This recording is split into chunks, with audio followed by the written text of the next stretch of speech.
Whitbread, for example, the owner of Premier Inn Hotels and Costa Coffee, which lots of us are familiar with, said it expects to have to cut spending within the business and increase prices to offset the cost of the national living wage. The Chancellor, George Osborne, announced this pay increase in July, didn't he, with the current £6.50 minimum wage set to rise to £7.20 for those aged over 25. That's from next April, and that rate will grow steadily over the following 4 years to about £9.35 an hour. Whitbread has said it's developing looking at plans to mitigate what it said would be a substantial cost increase. Now, Whitbread is a big company. I wonder how much smaller concerns are facing this and what they are having to do or thinking of having to do, planning to do in order to absorb this future cost, and not too far in the distant future. Can the UK really afford this particular wage rise? If you're a small business owner, I'd particularly like to hear from you on this. 0345 6060 973. You can text 84850 or tweet at LBC. And Lord knows that over-the-counter coffee is an expensive business these days, but if you can go and do it, it probably means you can afford it. So would you mind an extra few pence on each coffee so that the business could still be a going concern and pay the people who work there the new national living wage when it comes in? 0345 6060 973. Text 84850 or tweet at LBC. Matthew Bolton is here, Director of the Citizens UK Living Wage Campaign, and Jonathan Davis, too, Economist and Wealth Manager. Good afternoon to both of you. Good afternoon. Matthew, first of all, what do you make of what Whitbread are saying? Well, you've got to take it with a pinch of salt on one hand, because when the national minimum wage was introduced in 1997, business cried loudly that this would impact negatively on jobs, 250,000 jobs or more, some of the kind of scare stories were. And actually, looking back on that now with evidence, there was no evidence to say that that introduction of the minimum wage did have an adverse effect on employment. In the case of Whitbread, they did make a healthy 300 million plus profit last year. So you've got to ask the question, can they afford this rise? And if they're saying they're going to increase the price of coffee or indeed reduce staff numbers, then that is a choice they're making and choosing shareholder return over paying their staff this new wage. But you've got to take it seriously too. And I mean, the reason why the Low Pay Commission always has a difficult job of working out what the minimum wage should be is they're trying to balance, the voice of business with paying people more. You accept, though, that it's going to cost companies, whether they're big, successful companies like Whitbread or smaller companies who may be perhaps closer to the breadline than Whitbread. Yeah, I mean, indeed, that's why we have been advocating for an approach to low pay which says you need a strong national minimum wage, and it indeed has not been increasing quickly enough, not been keeping pace with the cost of living at all. But actually, if you look at the living wage, which is what it costs to live, currently £9.15 in London, £7.85 outside London, there is a question about could every small business afford to pay that, which is why our campaign for the living wage is a voluntary living wage.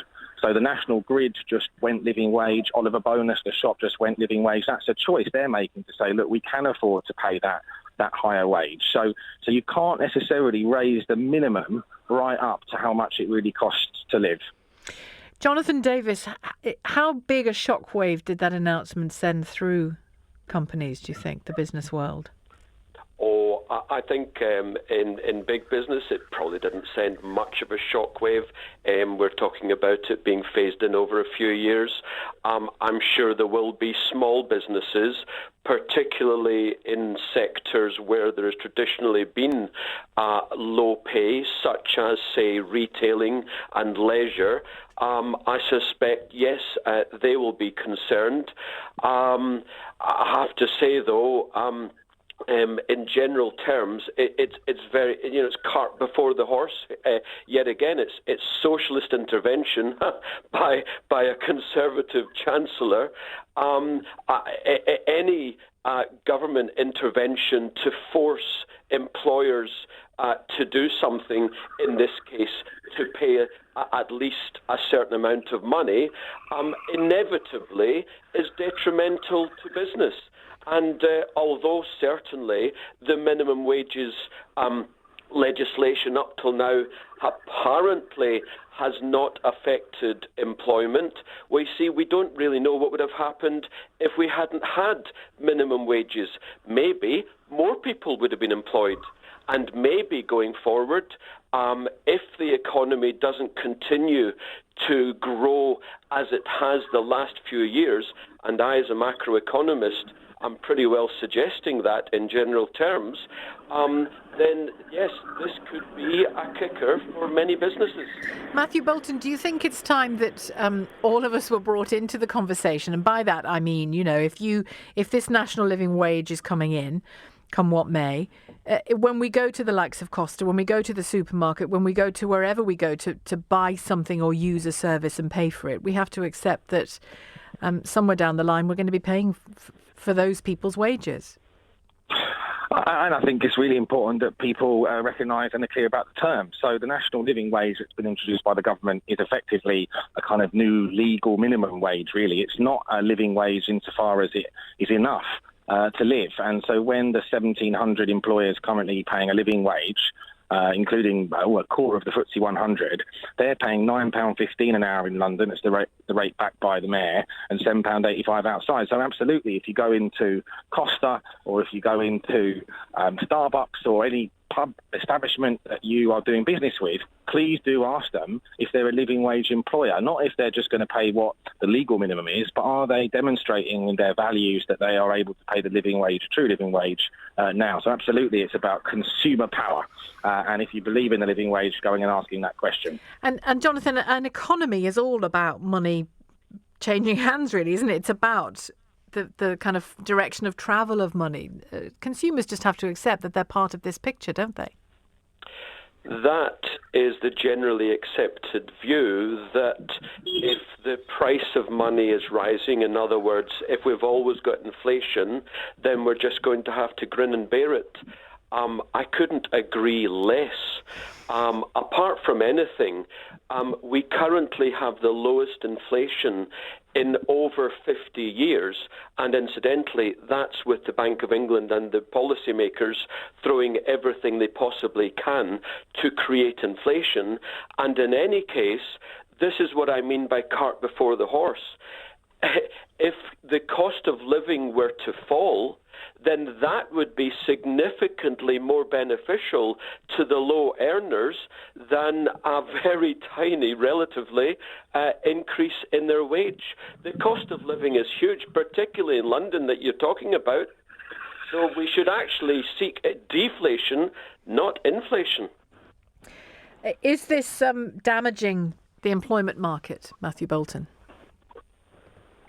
I don't think there's any evidence to suggest that it is damaging the employment market yet, but the Chancellor announced that, an intention, a guidance, if you like, to the Low Pay Commission to try and get to this kind of £9 figure by 2020, trying to indeed keep the minimum wage stuck to 60% of median income. It's a very bold ambition. The Low Pay Commission will be keeping a close eye on whether that's possible without too much of a negative effect on employment. So that will be their job. Meanwhile, our job as the Living Wage campaign will be trying to add more and more companies who, regardless of what the minimum wage is, what the legal minimum wage is, they are choosing to do better and choosing to do more. Do you believe it's damaging the employment economy, Jonathan? You certainly think it's risking it, don't you? It is yet another risk to the many risks that are building. No, I wouldn't say that it's damaging the economy. I think there will be some companies who will be affected, and therefore there are going to be some earners, wage earners, people who have to live off this and spend off this, who will either ultimately be in businesses which are finding it difficult, therefore they go out of business, or some people lose their jobs. What I'm saying is an intervention such as this, whether it's voluntary or forced, as the other individual is saying, if an employer is required effectively by government to do something that they wouldn't otherwise do, how can that possibly be beneficial to the company and therefore to its staff? Thank you very much indeed, Jonathan. Jonathan Davis, economist and wealth manager. Matthew Bolton is the director of the Citizens UK Living Wage campaign. So this living wage, which caused Ian Duncan Smith to cheer and fist pump in the House of Commons, can the UK really afford it? And if you're a small business owner, I see calls coming in already from small business owners. What impact will that particular wage rise have on your business? The biggest expense is often staffing, isn't it? Do you support UK businesses or UK workers? Is that the choice now that as consumers we're going to have to make? 0345 6060 973. You can text 84850 or tweet at LBC. This is Shelagh Fogarty. It's 3:15 even.